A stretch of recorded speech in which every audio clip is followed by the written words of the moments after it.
Varicose veins కి సరైన చికిత్స కోసం సంప్రదించండి ఎవిస్ హాస్పిటల్. లీగల్ అడ్వైస్ కార్యక్రమానికి స్వాగతం. అమ్మ నమస్తే. నమస్తే అండి. అమ్మ, స్పందన అని ఒక అమ్మాయి మన స్టూడియోకి వచ్చింది. ఓకే. ఇవాళ రేపు పిల్లలు ఎలా ఉన్నారంటే, ముఖ్యంగా యువతమ్మ, సహజీవనం అనేది అదొక ఫ్యాషన్ అయిపోయిందో, అదొక ట్రెండ్గా నడుస్తుందో నాకైతే అర్థం కావట్లేదు. ఆ రిలేషన్లో కొన్ని సంవత్సరాల పాటు కలిసి ఉండటం, తర్వాత లబో దిబోం అంటాం. ముఖ్యంగా ఆడపిల్లలమ్మ, ఇంట్లో వాళ్ళకి చెప్పుకోలేరు, అందుకని ఇక్కడ బ్రతికుండలేరు, ఒక రిలేషన్లో నుంచి బయటికి రాలేకపోతారు. అలాంటి సమస్యతో స్పందన అనే ఒక అమ్మాయి మన స్టూడియోకి వచ్చిందమ్మా. మీ సలహా కానీ లేకపోతే చట్టపరంగా కానీ ఏం చేయగలుగుతామో మీ సలహా సూచనలు కావాలమ్మా. కేసు వినక ముందే నేను చెప్తున్నాను, లివ్ ఇన్ రిలేషన్షిప్ని నేనైతే ఎంకరేజ్ చెయ్యను. యాజ్ ఫర్ ఎస్ అంటే ఈ కేసులో నేను చాలా సీరియస్గానే రియాక్ట్ అవ్వాలనుకుంటున్నాను. నేను ఒక 2-3 ప్రశ్నలు నన్ను నేను ప్రశ్నించుకుంటాను. ఆ ప్రశ్నకి సమాధానం ఒకవేళ పాజిటివ్గా ఉంటే నేను కూడా లివ్ ఇన్ రిలేషన్షిప్ని సపోర్ట్ చేస్తాను. నేను అడుగుతున్నాను, లివ్ ఇన్ రిలేషన్షిప్లోని ఎటువంటి సమాజాన్ని మీరు భావితరాలకు అందించాలని అనుకుంటున్నారు? There is no marriage, there is no security, మీకు రైట్స్, హక్కులు లేవు. అవును. మీకు భద్రత లేదు, పెళ్లి లేదు, సాక్ష్యం లేదు. మీకు ఒకవేళ పిల్లలు పుడితే వాళ్ళకి ఎవరు అమ్మ ఎవరు నాన్న, వాళ్ళకు ఉండేటటువంటి రైట్స్ ఏంటి, వాళ్ళకి సమాజంలోని ఎటువంటి స్థాయిలో వాళ్ళు పెరగాలి, వాళ్ళు క్రిమినల్స్ కావాలా లేకపోతే సైకిక్ పేషెంట్లు కావాలా, అంటే ఏ సమాజాన్ని మీరు భావితరాలకు అందించాలనుకుంటున్నారు? పెళ్లి అనే కాన్సెప్ట్ లేకుండా, కుటుంబం అనే కాన్సెప్ట్ లేకుండా, భార్యాభర్తల అనుబంధం అనేటటువంటిది లేదా భద్రత లేనటువంటి సమాజాన్ని మీరు ఇచ్చినప్పుడు, let us think that live in రిలేషన్షిప్ని నేను సపోర్ట్ చేశాను అనుకుందాం, అందరం సపోర్ట్ చేసాం అనుకుందాం. ఒక 20 ఏళ్ల తర్వాత we can see the children, next generation, తల్లిదండ్రులు లేని జనరేషన్ని మనం చూడాల్సి ఉంటుంది. ఎవరైతే లివ్ ఇన్ రిలేషన్షిప్లోని విక్టిమ్స్ అయ్యారో వాళ్ళ ఆత్మని ప్రశ్నించుకుంటే ఇట్ ఈస్ రాంగ్ అని 100% వాళ్ళ కాన్షియస్ చెప్తుంది. అంటే అటువంటి పరిస్థితుల్లోని ఎలాగ లివ్ ఇన్ రిలేషన్షిప్ని సపోర్ట్ చేయాలి, what type of society we are going to see tomorrow. ఏముందండి లివ్ ఇన్ రిలేషన్షిప్లో సింపుల్ థింగ్ అండి, ఇద్దరు, ఒక మహిళ ఒక పురుషుడు ఇద్దరు కలిసి ఒక అపార్ట్మెంటో ఏదో తీసుకుంటారు, జీవిస్తారు. మోజు తీరిపోయిన తర్వాత అనండి, అవసరం తీరిపోయిన తర్వాత అనండి, ఎవరు పెట్టే వాళ్ళు తీసుకొని వెళ్ళిపోతారండి. Where are the rights here, where are the responsibilities here, where is the future here చెప్పండి. ఇందులో నష్టపోయేది ఆడపిల్లే ఎక్కువ నష్టపడుతుంది. మగవాడికి ఇంకొక పెళ్ళి అయ్యేటటువంటి అవకాశం ఉంది, లేదా మగవాడు దాని యొక్క నెట్ రిజల్ట్ లివ్ ఇన్ రిలేషన్షిప్లో ఉన్న ఫిజికల్ రిలేషన్షిప్తోని అతను ఫాదర్ అయినా కానీ ఆ రెస్పాన్సిబిలిటీని వదిలించుకోవచ్చు. కానీ మహిళ మదర్ అయితే ఆ రెస్పాన్సిబిలిటీని కూడా వదిలించుకోలేదు. అండ్ ఇంకొక వివాహం చేసుకునే అవకాశం కూడా మన సమాజంలోని, అంటే లివ్ ఇన్ రిలేషన్షిప్ ని యాక్సెప్ట్ చేసేంత గొప్ప స్థాయికి వెళ్ళిన మన సమాజము, లివ్ ఇన్ రిలేషన్షిప్ లో ఉన్న అమ్మాయిని పెళ్లి చేసుకోవడానికి ఏ మంచి కుటుంబం అబ్బాయి వస్తాడో చెప్పండి. వస్తాడు అంటే నేను కూడా సపోర్ట్ చేస్తాను. ఎగ్జాక్ట్లీ అమ్మా. మరి స్పందన స్టోరీ ఏంటో ఒకసారి విందాం. చెప్పమ్మా స్పందన. నమస్తే అమ్మా. నా పేరు స్పందన. ఓకే. నేను వచ్చాను. నేను కిషోర్ 4 yearsగా లివింగ్ రిలేషన్షిప్లో ఉన్నాము. ఓకే. మేము ఏం చేస్తుంటావమ్మా? నేను క్లరికల్ జాబ్ చేస్తున్నాను చిన్నగా. 4 years బీటెక్లో నాకు తన పరిచయం అయ్యాడు. ఓకే. అప్పటి నుంచి ఇద్దరం ఒకరి మీద ఒకరి ఇష్టం పెంచుకొని ఫ్లాట్ తీసుకుని అక్కడే లివింగ్ రిలేషన్షిప్లో ఉన్నాము. అక్కడే ఉంటున్నారా, వేరే ఊరికి షిఫ్ట్ అయ్యారా? హైదరాబాద్. కాదండి, తంది వేరు, వికారాబాద్ నుంచి వచ్చి. రైట్. ఓకే. ఇద్దరం కాలేజ్లోనే పరిచయం అయ్యాము. అక్కడి నుంచి మా పరిచయం ప్రేమగా మారింది. ఇద్దరం ఒక ఫ్లాట్లో ఉందామని అనుకున్నాము. ఎలా తీసుకున్నారు ఫ్లాట్? ఎలా ఇచ్చారు మీకు? మేమిద్దరం హస్బెండ్ అండ్ వైఫ్ అని చెప్పి తీసుకున్నాము. చూసారా ఎందుకు మీరు అంత సీరియస్గా రియాక్ట్ అయ్యారు అని అన్నారు. ఈ రిలేషన్షిప్లో స్టార్టింగ్ నుంచి అబద్ధం ఉంది, భద్రత లేదు. Why they came to Hyderabad? వాళ్ళ ఇంటి పక్కనే ఉండొచ్చు కదా.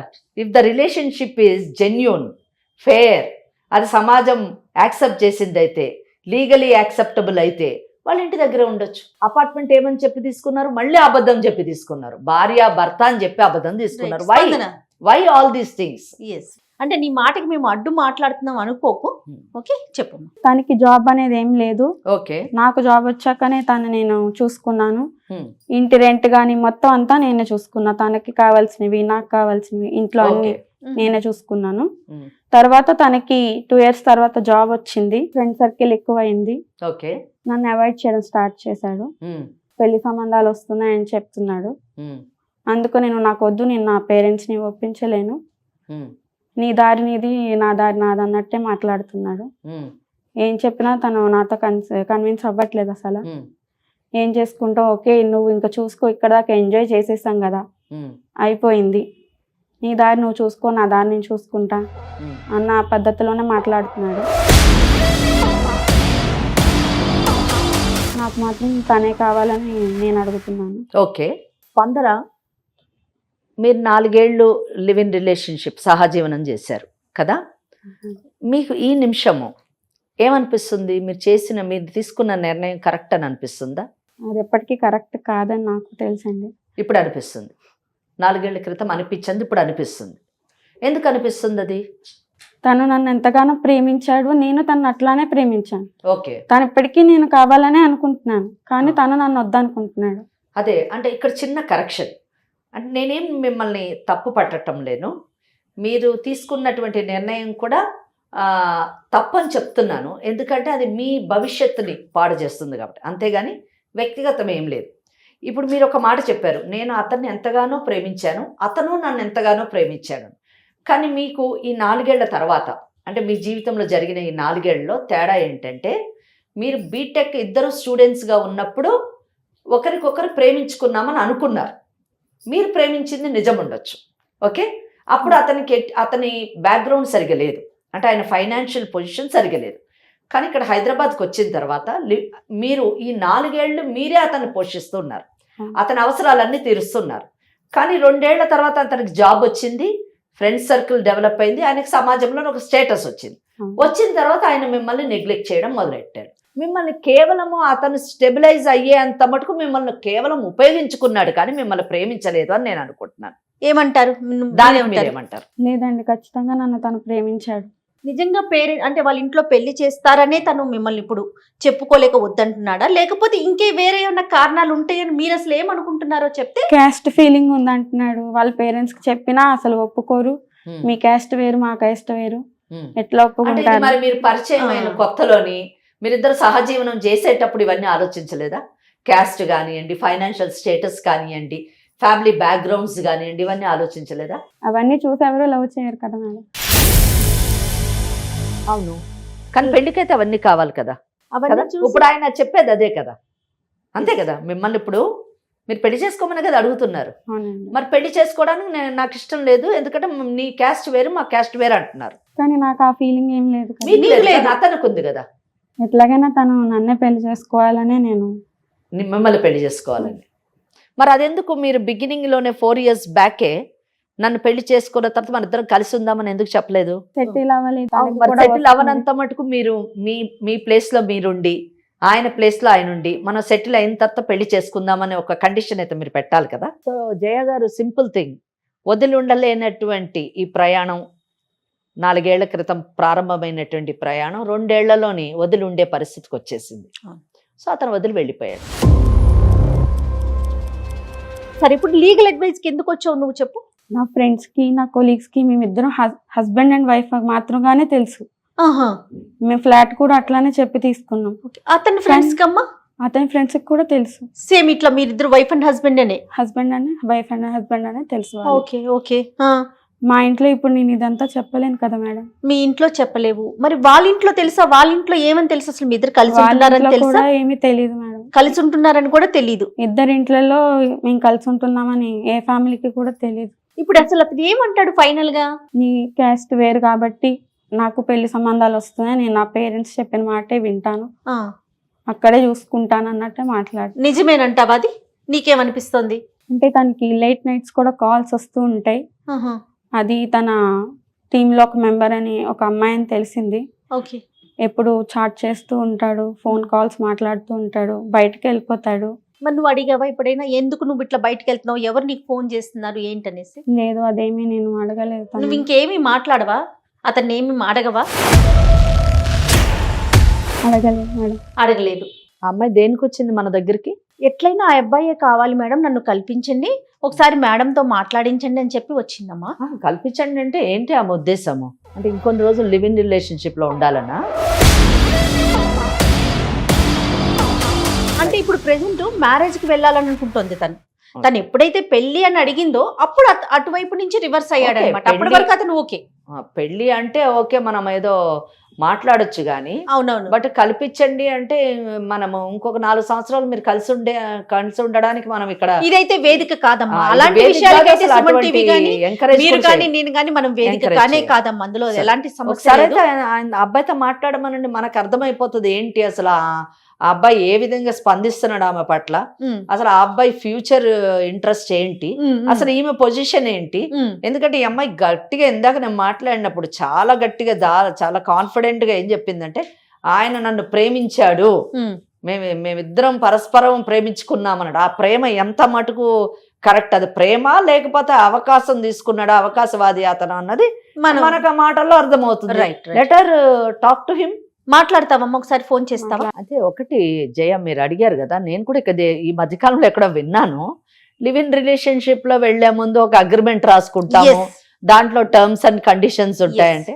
ఒకటి మాత్రము చాలా బాగా గుర్తుపెట్టుకోవాల్సిన విషయము, ఎనీథింగ్ ఇల్లీగల్, చట్టానికి విరుద్ధమైనటువంటి ఏ పనైనా, సమాజం ఆమోదించినటువంటి ఏ పనైనా అది అగ్రిమెంట్ చేయండి, డాక్యుమెంట్ చేయండి, దట్ ఈస్ ఇన్వాలిడ్. ఏంటమ్మా? ఫోన్ కాల్ లిఫ్ట్ చేయట్లేదు. మళ్ళీ ట్రై చేయి, లేదంటే వేరే నెంబర్ నుంచి ఏదన్నా ట్రై చేసి చూద్దాం. అదే నీ ఫోన్ అని పిక్ చేయట్లేదేమో. ఇంకా ఫోన్ ఎత్తరు. ఆ, లివింగ్ Next step రిలేషన్షిప్ అది. లో ఉన్న బాధే అది. హలో. హలో కిషోర్, ఆ, ఎక్కడున్నావు? ఆఫీస్ లో ఉన్నాను స్పందన. ఆఫీస్లో ఉన్నావా? నీతో అవును. కొంచెం మాట్లాడాలి, ఏం మాట్లాడాలి? మన పెళ్లి గురించి. ఆల్రెడీ మాట్లాడుకున్నాం కదా చాలా సార్లు. నీ నుంచి కరెక్ట్గా సమాధానం కావాలి నాకు. ఇప్పుడేంటి మళ్ళీ కొత్తగా? ఆల్రెడీ మాట్లాడుకున్న విషయమే కదా. మాట్లాడుకుందామంటే ఇప్పుడు ఏంటి, నన్ను వదిలేస్తావా నువ్వు? ఏమైంది? ఆల్రెడీ చెప్పాను కదా. చెప్తే సరిపోతుందా? మరి ఇన్నాళ్ళు మనం చేసింది ఏంటి? కాదు, ఇప్పుడు నువ్వు నీ లైఫ్ లో చేంజెస్ రావా? నువ్వు నీ లైఫ్ ఎప్పుడు ఒకలాగే ఉంటుందా? కొత్త ఆపర్చునిటీ వచ్చినా, లేకపోతే నీకు ఏదైనా లైఫ్ లో ఇంకొంచెం బెటర్ ఆపర్చునిటీ వచ్చినా నువ్వు తీసుకోవా? ఎందుకు తీసుకుంటాను? నేను నిన్నే కదా చూస్ చేసుకుందాం అని ఫిక్స్ అయ్యాక ఇంకొకరిని చూస్ ఎట్లా చేసుకున్నావు. ఇప్పుడు నేను అలా లేను కదా, నేను మారిపోయిన వ్యక్తిలా ఉన్నాను కదా. ఇప్పుడు నేను అలా లేను కదా. ముందు అలా ఉన్నవాడు ఇప్పుడు ఎందుకు అట్లా మారిపోయావు నువ్వు? మార్పులు వస్తాయి కదా, మనిషి అన్నాక మారకుండా ఉండరు కదా. ఏంటి ఇలాంటి మార్పులా? జరుగుతుంది, అలాంటి మార్పులు వస్తూ ఉంటాయి కదా మనిషిలో. ఇప్పుడు మరి నన్ను ఏం చేయమంటావు? నేను నా పేరెంట్స్కి ఏం చెప్పలేదు, నువ్వు నీ పేరెంట్స్ మాట వింటాను అంటే ఇప్పుడు నేనేం చేయాలి? నా పేరెంట్స్ కూడా ఒప్పుకోవట్లేదు, మీ ఇంట్లో కూడా ప్రాబ్లమే. అందుకని అంటున్నాను, ఇద్దరికి మంచిదే కదా. అయితే ఒప్పించు, ప్రయత్నించాలి కదా. సరే, ప్రయత్నించినా సరే నేను ఇంత ముందులా లేను కదా. అదే అదే ఎందుకు వ్యక్తిని మారిపోయావు కాదు అని కదా. అడుగుతున్నా నేను. నాలో మార్పు వచ్చింది. ఇప్పుడు నీలో కూడా మార్పులు వస్తాయి కదా. నువ్వు అలాగే ఉండిపోతావా ఏంటి? ఇంకో 5 ఏళ్ళ తర్వాత ఇలాగే ఉంటావా? అంటే నీకు బెటర్ జాబ్, బెటర్ అమ్మాయి అందరు దొరికితే నన్ను వదిలేస్తావా? మరి ఇన్నాళ్ళు నేను నీకు చేసింది ఏంటి? ఏం పెద్ద విషయం కాదు కదా, ఇదంతా జరిగేదే కదా, అందరి లైఫ్ లో జరిగేదే, కొత్తగా ఏం జరగట్లేదు కదా. ఇది పెద్ద విషయం కాదంటావేంటి? ఇప్పుడు లవ్ చేసుకోవడం, లివింగ్ లో ఉండడం, మళ్ళీ ఏమైనా డిఫరెన్సెస్ వస్తే విడిపోవడం, ఎంత కామన్ గా జరిగేదే కదా. ఇంత పెద్ద వింతగా జరిగేది ఏమైనా అవుతుందా? ఇక్కడ ఏం లేదు కదా. ఇది నీకు కామన్ అవ్వచ్చు కదా, నాకు అలా కాదు. నేను నిన్నే ప్రేమించా, నువ్వే కావాలనుకుంటున్నా. కానీ ఇప్పుడు అలా లేదు కదా సిచ్యువేషన్. అదంతా నాకు అనవసరం. ఎందుకు లేదన్నాడు? ఎందుకు లేదు నీకు అసలు? ఆ సిచ్యువేషన్ ఏంటి? ఏం మార్పు వచ్చింది? దేనికోసం ఇలా మారిపోయావు? నాకొద్దు నువ్వు. ఇప్పుడు నువ్వు ఇష్టపడడానికి రీజన్ ఉండదు, అలాగే వద్దనుకోవడానికి కూడా రీజన్ ఏమి ఉండదు కదా. మరి 4 ఏళ్ళు ఎందుకున్నావు? ఇంట్రెస్ట్ లేదు నాకు ఇప్పుడు. 4 ఏళ్ళు ఎందుకున్నావు అంటే అప్పుడు నాకు నీ మీద ఇంట్రెస్ట్ ఉంది, అప్పుడు నాకు నీ మీద ప్రేమ ఉంది. ఇప్పుడు నాకు ఎలాంటి ఫీలింగ్స్ లేవు. అంటే ఏంటి అర్థం? అంటే అదే అర్థం. నాకైతే నువ్వే కావాలి, నేను నిన్నే పెళ్లి చేసుకుంటా. నువ్వు ఉన్నంతకాలం హ్యాపీగానే ఉన్నావు కదా. తర్వాత కూడా అలా ఉండాలనే కదా అనుకునేది. ఇంతకు నాకు ముందు అవసరం ఎట్లా లేదు. ఉన్నావో అట్లా మారు. నాకు అవసరం లేదు స్పందన. ఎందుకు అవసరం లేదు కిషోర్? దేనికి? నీకు కూడా లైఫ్ లో ఇంకా బెటర్ పర్సన్స్ దొరుకుతారేం, బెటర్ పర్సన్ దొరుకుతాడేం. నాకు వద్దు, ఇంకా బెటర్ లైఫ్ వస్తుందేమో నీకు. నాకు వద్దు, ఆ లైఫ్ నాకు వద్దు. నాకు నీతో ఉండడమే ఇష్టం. ఏంటి నీకోసం ఇప్పుడు నేను ఆ ఫ్యామిలీని మొత్తం వదులుకున్నాను. నువ్వే మొత్తం అనుకుని సర్వస్వం అనుకుని నేను వచ్చాను నీ దగ్గరికి. ఇప్పుడు నా ఫ్యామిలీకి నేనేం చెప్పాలి? నా ఫ్రెండ్స్కి ఏం చెప్పాలి? సొసైటీకి ఏం చెప్పాలి? అవును, నీకు నేను కావాలనుకున్నావు, మన ఇద్దరం కలిసి ఉన్నావు, ఎంజాయ్ చేసి అయిపోయింది అంతే. ఇప్పుడు ఎందుకు దాని గురించి నువ్వు?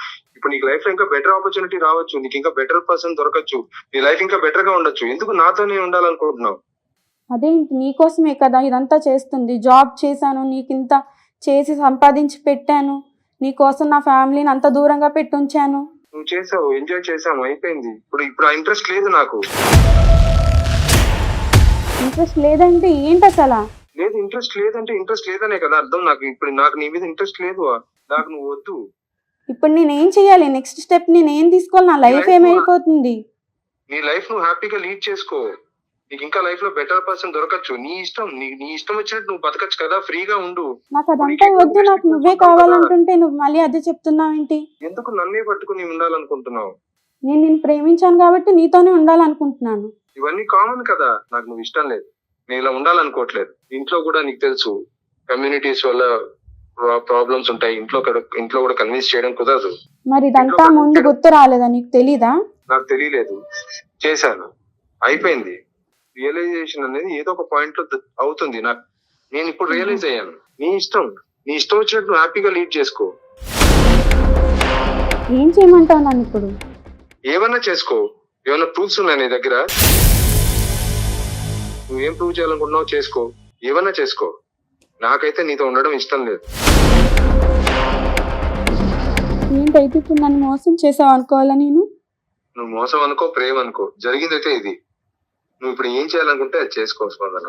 నాకైతే ఇష్టం లేదు, నేనైతే ఉండలేను నీతో. మరి నేను ఇప్పుడు ఏం కావాలి? నీ ఇష్టం అని చెప్తున్నాను కదా. మోసపోయానంటావు అయితే? ఏమో నాకు తెలీదు. ఉంటున్నా అయితే, పెట్టేస్తున్నా ఇంకా. పెట్టేశాడమ్మా అతను. మేడం ఇప్పుడు నా పరిస్థితి ఏంటి మేడం? నేను 34 ఏళ్ల నుంచి ప్రాక్టీస్ చేస్తున్నాను. ఎన్నో కేసులు చూశాను. సాధారణంగా ఎమోషనల్ కామ్ మేము మనసుతో కంటే బ్రెయిన్తోనే పనిచేసేవాళ్ళం. కానీ ఇప్పుడు సమాజంలో జరుగుతున్నటువంటి పరిస్థితులు చూస్తే మా దగ్గర కూడా చాలా కేసులు ఈ లివ్ ఇన్ రిలేషన్షిప్లోని విక్టిమ్స్ అయినటువంటి అమ్మాయిలు వస్తుంటే ఎంత బాధేస్తుందంటే ఇప్పుడు కూడా కళ్ళలో నీళ్ళు వస్తున్నాయి. ఆ అమ్మాయి మాట్లాడుతుంటే ఆ అబ్బాయి ఇచ్చేటటువంటి సమాధానం నిజమే కదా. బెగ్ చేస్తున్నట్టు అనిపించట్లేదమ్మా? అమ్మాయి బెగ్ చేస్తుంది, ఆ అబ్బాయి మాట్లాడే దాంట్లో కూడా లాజిక్ ఉంది కదా. మనం అప్పుడు ఇష్టంతో కలిసి ఉన్నాము, ఇప్పుడు నాకు ఇష్టం లేదు, అంతే. ఎంత సింపుల్ గా చెప్పేస్తున్నాడమ్మా. కాదమ్మా, అంటే ఇప్పుడు మీరు చెప్పిన దాని ప్రకారం అతన్ని మనం ఏదైనా చేసి ఓకే నేను రిలేషన్ లో ఉన్నాను, ఈమెతో నేను ముందుకెళ్తాను లేదా పెళ్లి చేసుకుంటాను అని చేయటానికి అవకాశం ఉందంటారా? ఇప్పుడు అబ్బాయి ఏమన్నాడు మాట్లాడేటప్పుడు, నీ దగ్గర ఏం సాక్ష్యం ఉంది అంటున్నాడు. ఎస్, ఏం సాక్ష్యాలు ఉన్నా నీ ఇష్టం ఉన్నది నువ్వు చేసుకో. సరే, సాక్ష్యాలు అన్నది ఉన్నా కూడా ఆ అమ్మాయి ఏం చెప్పింది? కేసు చెప్పినప్పుడు మా ఇల్లు గల వాళ్ళకి మేము భార్యాభర్తలమని తెలుసు, మా చుట్టుపక్కల వాళ్ళకి మేము భార్యాభర్తలమని తెలుసు, లేదా మా ఫ్రెండ్స్కి ఆయన ఫ్రెండ్స్కి భార్యాభర్తలమని తెలుసు. కానీ మ్యారేజ్ అనేటటువంటిది వీళ్ళిద్దరి మధ్యన జరిగింది అనేటటువంటి ఎవిడెన్స్ ఉందా? లేదు.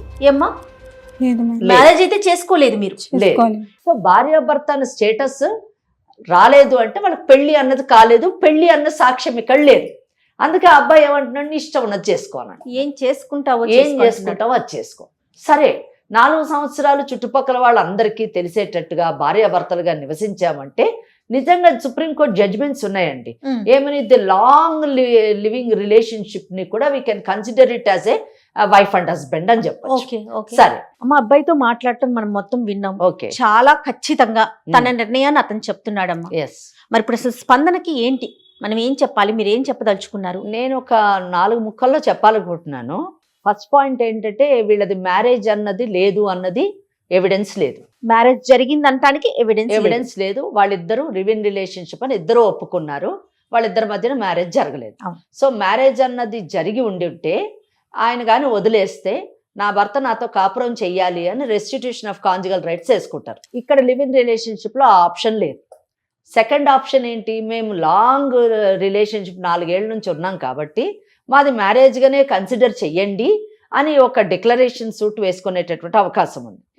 కానీ అతను ఇది మ్యారేజ్ కాదు, అసలు ఈ 4 ఏళ్లలోని ఆమె ఇష్టంతోని కలిసి ఉందామన్నది, నేను ఇష్టంతో కలిసి ఉందామని చెప్పేసి ఆయన కూడా స్ట్రాంగ్ గా కంటెస్ట్ చేస్తే ఆ కేసు డిస్మిస్ అయ్యేటటువంటి అవకాశాలు ఉన్నాయి. సో అక్కడ కూడా అవకాశం లేదు. అయితే మూడోది, ఇప్పుడు చట్టాల్లోని మార్పులు వచ్చాయి కాబట్టి Indian penal code, criminal procedure code ఇవన్నీ మార్చారు కదా, అమెండ్మెంట్ జరిగినాయి కదా. ఆ అమెండ్మెంట్ ప్రకారం సెక్షన్ 69 బిఎన్ఎస్ యాక్ట్ ప్రకారము ఏంటంటే సెక్షువల్ రిలేషన్షిప్ ఉండి, ఫిజికల్ రిలేషన్షిప్ ఉండి ఇద్దరూ కలిసి సహజీవనం చేసి ఆమెకు అన్యాయం చేశాడు, మోసం చేశాడు అనేటటువంటి కంప్లైంట్ ఈమె కానీ ఇస్తే సెక్షన్ 69 కింద అతనికి 10 సంవత్సరాలు జైలు శిక్ష పడేది ఉంది. లేదా పెళ్లి చేసుకుంటానని ఫాల్స్ ప్రామిస్ చేశాడు, కానీ అది చేయకుండా ఇప్పుడు వదిలేశాడు కాబట్టి అనేటటువంటి దాని మీద సెక్షన్ 69 కింద కంప్లైంట్ ఇస్తే ఆ కంప్లైంట్లో ఇవన్నీ ప్రూవ్ చేయగలగాలి.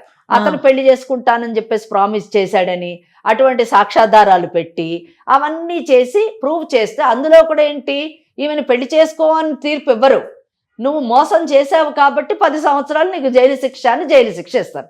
నాకు ఇక్కడ అర్థం కాని విషయం ఏంటంటే సహజీవనం చేసేటటువంటి అమ్మాయిలకి ఏ విధంగా భద్రత లభిస్తుంది? వాడు జైలుకి 10 సంవత్సరాలు పోతే ఈమె జైల్లో పోయి కాపురం చేయలేదు కదా, లేదా జైల్లో పెళ్లి చేసేటటువంటి అవకాశం లేదు. అంటే అజ్యూమింగ్ ఫర్ ఎ మినిట్, ఇక్కడ అజ్యూమింగ్ ఫర్ ఎ మినిట్ ఆ జైలు శిక్షకు భయపడి నేను పెళ్లి చేసుకుంటానని వచ్చి పెళ్లి చేసుకుంటాడు అనుకుందాం. అనుకొని వెంటనే తర్వాత ఒక 1 year అవ్వగానే విడాకులకు కేసేస్తాం. కాదమ్మా, గుర్రాన్ని నీళ్ళ దాకా తీసుకెళ్లగలుగుతాం, తాగించగలుగుతామా? లేదు. బలవంతాన్ని మనం తాగించలేం కదా, అదే పరిస్థితి కదా అవుతుంది. అంతే జరుగుతుంది. అంటే what I want to say, చట్టాలు ఉన్నాయి కనుక మనం ఏమన్నా చెయ్యొచ్చు. సహజీవనం అన్నది మనము చేసినా కానీ మన చట్టం కాపాడుతుందంటే ఏ విధంగా కాపాడుతుంది? అమ్మ, వీళ్ళకి ఒకవేళ సంతానం కలిగితే, అంటే ఇప్పుడు సందర్భం కాదు కానీ చూసే ఆడియన్స్ కోసం నేను అడుగుతా ఉన్నాను, సంతానం కలిగితే వాళ్ళ పరిస్థితి ఏంటమ్మా? లీగల్ గా వాళ్ళ పరిస్థితి ఏంటి? పిల్లల సంతానం కలిగితే తప్పకుండా వాళ్ళు ఇద్దరు కూడా రెస్పాన్సిబుల్ అవుతారు. ఇద్దరు కూడా వాళ్ళకి మెయింటెనెన్స్ కానీ పిల్లలు ఇప్పుడు ఒక తల్లి దగ్గర పిల్లలు ఉన్నారనుకోండి, ఆమె వాళ్ళిద్దరికి మెయింటెనెన్స్ గార్డియన్ గా వేయొచ్చు. వేసినప్పుడు మెయింటెనెన్స్ గ్రాంట్ అవుతుంది. రైట్. స్పందనకు ఇప్పుడు మరి మీరు ఏం చెప్పదలుచుకున్నాం? నువ్వు సెక్షన్ 69 కింద నన్ను మోసం చేశాడు, మా ఇద్దరికి 4 ఏళ్ల నుంచి సెక్షువల్ రిలేషన్షిప్ ఉంది, మేము పెళ్లి చేసుకుంటాం, కానీ తను నాకు అతనే కావాలంటోంది కదమ్మా. మరి అదే, మరి దీనికి అతనే కావాలంటే ఇప్పుడు మనసులను మార్చేటటువంటి యంత్రాలు ఏమన్నా వచ్చాయా? అది చట్టాలు ఏమన్నా వచ్చాయా? Section 9 of Hindu marriage act ప్రకారం నా భర్త నాతో వచ్చి కాపురం చెయ్యాలి అని చెప్పేసి ఒక సెక్షన్ 9 ఇచ్చింది. మేము తరచు ఆ కేసులు వేస్తూ ఉంటాం, కేసులు గెలుస్తున్నాం, కానీ ఆ భర్తను తీసుకొచ్చి వీళ్ళతో కాపురం చేయించలేమండి. ఆ డిగ్రీని లామినేషన్ కట్టి ఇంట్లో పెట్టుకోవాలి అంతే. అట్ ద మోస్ట్ ఏం చేయగలుగుతామంటే ఆ భర్తకు సంబంధించినటువంటి ఆస్తులను జప్తు చేసే అధికారం సిపిసి ఇచ్చింది, సివిల్ ప్రొసీజర్ కోడ్. అంతే తప్పితే మనసులు మార్చలేం కదా. అంటే ఇక్కడ ఒకటి, లివ్ ఇన్ రిలేషన్షిప్ లో ఇప్పుడు మటుకు భగ్నపడ్డటువంటి యువతకి మీరు ఏం సొల్యూషన్ ఇవ్వట్లేదు, మీరు మాకు చెప్పలేకపోతున్నారు, మా పరిస్థితి ఏంటి అనే ప్రశ్న రావచ్చు, తలెత్తొచ్చు.